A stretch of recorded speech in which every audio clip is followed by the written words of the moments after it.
Welcome to a new episode of the podcast. We have today a guest who is from Australia, worked for many years in London, and is now based in Canada. Kieran Roberts, how are you? Good, thank you. How are you? Very good. Thanks very much for giving some of your time to Thanks for connect having today me. and share some of your experiences. I'd like to start, as always, going back to the background. So I mentioned your geographically how you moved, but I'd like to know a bit more for whoever listens to the podcast. Well, first question is why did you choose this industry? Sure. So I, as with many people, probably kind of fell into the industry. Got a job after school, started working, started enjoying it, and then basically decided to study hotel management because I was working in a resort, just earning money and having fun, and then realized, hey, this is actually kind of interesting. And then you start to meet people in the industry and they talk about traveling and all the exciting people and things they get to do. So decided to move to Sydney and study hotel management, and then got pulled into an internship with Four Seasons as a bellman, carrying bags and driving people's cars and parking them. And, it was a world away from what I'd experienced. I'd never been to a 5-star hotel before. I'd never driven a very expensive car or, these sorts of things. And I went there. It was really fun and engaging. And then that was kind of the beginning of working for some of these larger companies and larger hotels. Okay, and as is here on your profile, you were 5 years with Four Seasons in Australia, and from there you went to the UK, right? Yeah. So can you tell us a bit more about that progression from bellboy driving expensive cars all the way to senior management? How did that go? Yeah, so I think I was really lucky to have some really good people to work with who had traveled and came from other countries and had a lot of experience with both with Four Seasons and other companies, but also they had done sort of similar. What I'd done is, started off and then slowly progressed through front office, front of house, front office manager, these various roles. And, I was young. I had no commitments. I didn't have a house or a mortgage. So, they kind of just said, like, if you're going to do it, you should do it now and travel and learn. And so it was easy to go to the UK because it was English speaking and safe and easy for a Commonwealth citizen to move to. I think I actually moved without a job. I didn't get a transfer that time. I basically said, I want to move to the UK. I'm going to move. When I landed, they connected me and I had a job offer from 2 hotels, both Four Seasons hotels, basically offered a job to me. I chose one and started working there. And then, a brilliant company, Four Seasons. There's lots of great companies out there as well, and Shangri-La's another one of them. And basically, the really exciting opportunity came up to work at the Shard in London. I mean, I'd heard about the hotel. I heard it was very busy and it was pretty challenging because it was in the Shard and new. But who wants to work in a job that isn't challenging and exciting? So I went and met someone who definitely was a mentor of mine later on. I went and had an interview there with Tim Sainsbury. He was the director of rooms at the time. He's now a GM in Malaysia for Shangri-La. Basically, I went in and met him, and I think I was offered the job a couple of days later after I met a couple more people. But it was really exciting to move and work in, what's one of the iconic hotels and buildings in London. So that was really exciting. And he was really supportive and pushed me to improve and to definitely be proactive and change things in the hotel, because it was a new hotel, only been open for a year. I'd never worked in a new hotel before. I'd always worked in hotels that had been there for 30 years or 20 years. It was totally different to be in a hotel. Kind of smooth. Yeah, that was more about maintaining in those hotels, whereas to come into a hotel that's only been open for a year, it's a lot of change and improvement, which was exciting. And you're saying, because I want to ask you about some mentors or figures that have helped you through your career. You're saying that you were lucky to work with very good professionals, and you mentioned this person, Tim Sainsbury. Anyone else that you think was like a special person in your career that helped you develop? Yeah, for sure. I worked with someone when I was in Four Seasons in Sydney. He moved to the hotel just before I left, actually. His name is Tony Coveney. He's with Four Seasons a long time. I think he works for Ritz in the Middle East. I don't actually keep in contact with him anymore. We didn't work together that long, but the short time I was with him, he really pushed me to kind of the next level of what service looks like and what accountability for guests looks like, and to put yourself in the feet of into the shoes, into the shoes of the guest, and how we proactively deal with certain sort of situations and things. And that definitely stuck with me. He really had a great approach. He had a sales background before he moved into rooms division and to general management. Mm-hmm. So I'd never worked with someone who had that kind of sales background in that way. I'd always worked with people who'd come from front office or rooms or F&B. So it was a really different viewpoint on it. Mm-hmm. Okay, so taking it to the next level, I mean, very top companies, obviously, Four Seasons and Shangri-La. Within the Shangri-La in London, 4 promotions, and then a couple of years ago, you went to Canada. Yeah. And you became a GM of independent hotel, I would say, like a boutique hotel, right?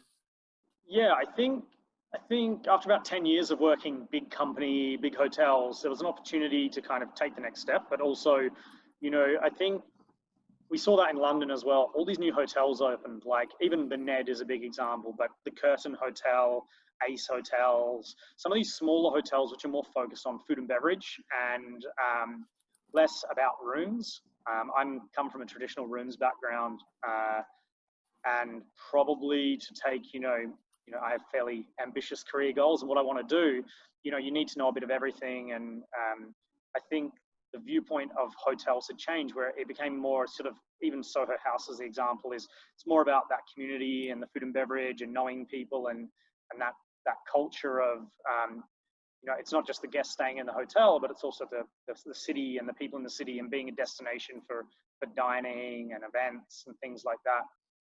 So that was a great opportunity here. And the Broadview Hotel is kind of it's a 120-year-old building. It's been various things in its history. Previous to opening the hotel, it was a strip club. It was really run down. And then my owner took it and renovated it and made it really beautiful. 58 rooms, smallest hotel I've ever worked for. And 75% of our revenue is food and beverage because we have 3 restaurants and bars. So it's a really different concept. And we've also just bought another hotel, not great timing due to COVID, but we have another hotel that's coming on board, similar size rooms and 2 food and beverage outlets and banqueting. So again, similar kind of project, which is really exciting. So I think it's enabled me to be exposed to a lot of other things and learning about actually owning a business in a way, because I work so closely with the owner rather than being part of a bigger company. I deal a lot with, I guess, things that I was naive or oblivious to as a junior manager, things like cash flow and value of the business and value of the asset, which is more important to owners. Learning directly from them.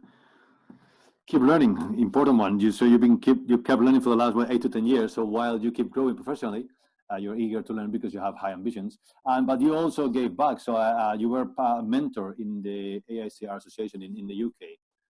So it's kind of brief, probably too short because I ended up moving to Toronto. I really enjoyed that. I think definitely the UK in terms of like a market for staff is the best one I've worked in. It's got the most competitive staff who want to progress and learn. Some very ambitious people. It's also such a good melting pot because there's people from every country coming in, and it was really good to see a lot of people who I guess I saw similarities to me, who were really ambitious. They were very early 20s, but although some of them wanted to be managers the next day, which probably isn't realistic, they really wanted to learn and work hard and were really open to feedback. And that was a really good opportunity. And, people who did that with me, as I said, there were some people I worked with who gave me those opportunities. And I think, particularly when I worked in London in the Shangri-La, a lot of the team used to come to me. I had open door policy, right? And it wasn't just people who worked directly for me, it's people in other departments who wanted to ask things. And, people had given me that opportunity. And I think it's important that we share that. And the AICR is great. I think there's probably a missing gap for some of the food and beverage staff in certain areas. I think food and beverage, because they can work in non-hotels and hotels, whereas front of reception is kind of just hotels. I do feel like sometimes the food and beverage guys and girls in hotels don't have the same structure or opportunities for mentorship. But yeah, I think it's important to give back and work together. And, you kind of, it's not just you giving them information, they also give you information and they're excited and motivated, and that's good. Yeah, for sure. Yeah, rewarding for you also, obviously, and learning from, and while they learn as well. Saying COVID, so you mentioned briefly now the buying or getting your own second hotel in the city. I mean, it's just it is a negative. So we cannot really say, hey, let's look at positive sides because it's very challenging. But I mean, how is it from your eyes? How is it from Canada point of view? Yeah, I mean, we've been lucky. We haven't had a huge amount of cases. We're a fairly stable economy. Our only challenge is we're very dependent on American business and US business, so cross-border travel, which is closed at the moment. It's definitely had a huge impact on hotels in general. As I said before, we're a smaller rooms operation, larger food and beverage operation. So although we are really affected, we've kind of pivoted to focus on our food and beverage offering where possible to supplement the business we're missing. We also tried to transition to leisure accommodation because Canadians can't travel really outside the country because when you come back, you have to quarantine for 2 weeks. So a lot of people are looking for domestic leisure travel. We're a pet-friendly hotel, so we're good for that. And we've had a lot of people, hop in their cars, drive around Ontario or Canada, and then stay with us. We think it's been pretty successful. We've obviously had to add some cleaning and safety measures for our staff, which is really important. But it's been pretty successful. And whilst the weather's been good, we've been successful with our patios, which is, outside dining, and our event space has some outside space as well, which is we've used. It's been a big impact on our staff. I've got about 80% of my staff are still laid off, unfortunately. And that's not looking like changing for quite a while. Honestly, recovery looks like 2021 spring rather than any time in the near future. So we're just trying to make the best we can and keep our employees engaged and happy and our owners happy as well. A balance in there, yeah. So talking about learning, giving back when you were a mentor. Now, a question I ask everybody that I have in the podcast is try to give some advice to those people who are learning now, either studying hotel management or starting in the career, and they see that, oops, maybe it wasn't the right career. It's like the future doesn't look very good. So what would be your advice now in these challenging times for those profiles? For sure. I think everyone's nervous of COVID and everyone's questioning the future of various things. But one thing you can be guaranteed is there's going to be hotels. There's going to be restaurants. There's always going to be, no matter what. Hotels have been around for thousands of years. They're not going anywhere. Even though Zoom, which we're talking on Zoom right now, is great, it's never going to replace face-to-face contact. It's never going to replace not just from a corporate viewpoint, but from group viewpoint, learning viewpoints, seeing family, traveling to see family. It's a multicultural world where families have children and relatives in many countries, and it's never going to replace that. Sure, it's going to be difficult for the next 12 months, maybe longer. Not the same difficult it is now, but the short term 6 months is going to be really tough. But I think there's still huge opportunities to change necessarily the way we do business. We don't have to change completely. We do have to change some of our services and the way we interact and the way we work for people and make them comfortable and safe and give them reassurance that they're coming to stay with us. It's important. And we've got their safety in mind. But, there's no reason to ever doubt that hotels and restaurants will ever go away. That it's just impossible. But we do have to transition and change and tailor our services. And I think if you're studying right now, the best thing you can do is just to continue to study and learn and go get some experience. And I had someone ask me, they're trying to learn more about housekeeping, and they asked me, how can I learn more about housekeeping when all the hotels are shut? And I said, there's plenty of ways to learn housekeeping. Hospitals have housekeeping. Retirement homes have housekeeping. Residences have housekeeping. Because hotels are shut doesn't mean there's not other ways to look at it. Even agencies, agencies provide housekeepers. You can still learn. There's lots of ways to learn that don't involve just specifically doing your job. So, learning online, reading books, taking part in courses and various other things. I still think that nothing beats experience and doing it. I loved university. I enjoyed it. I did hotel management. And I think I'm better suited to doing more studying now after working for a while. I think until you've been out there and got some actual hands-on experience, it is hard to know what questions to ask and what to find out. I mean, you're a clear example in the sense of you're saying you started working in the industry and then because you liked it, you ended up studying. So you're a good example of what you're saying. Absolutely. Okay, so I like that point of thinking outside of the box. Not only focusing on if I want to do housekeeping and look, I need a hotel. There are other opportunities out there, including agencies. I like that. Yeah, ambition mixed with learning, trying to develop yourself, improving all the time, even though it means traveling through from continent to continent, like is your case, from Australia to Europe, from Europe to North America. Any last point, any last thoughts from your side before we finish? No, just I think other than, okay, we all know about COVID, but we got to think optimistically about everything. Every generation has lived through something like this. It may not have been COVID, it might have been something else. There's been depressions, recessions, wars, all sorts of things, right? The one thing you can be confident on is that it will change and recover, and we'll look back on it and go, that was challenging, but I'm actually using it as a learning experience. I've never been through anything like this before. I'm learning a lot of things and being exposed to things I never would have otherwise. It will recover and we will move on. And I think that I'll be better at my job in the future because of this. And there'll be considerations and changes to the way we do business that'll be the benefit of everyone.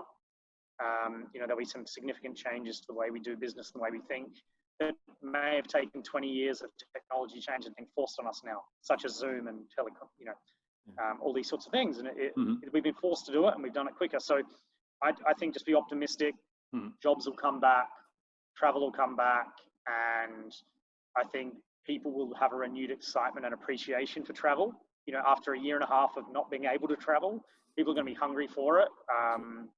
And we learn whatever we can from the situations. Perfect. Learning experience. I like that one. To close. Okay, perfect. That's all from my side, Kieran. So thank you very much again for your time and advice. To young people, hopefully they'll take it from you. Okay, cheers. Thanks a lot. Thank you. Thanks. That was all for now. Hope you found it useful. Remember that you have more information on my website www.torresconsulting.co.uk, on LinkedIn, on YouTube, and Twitter. Stay well. Goodbye for now.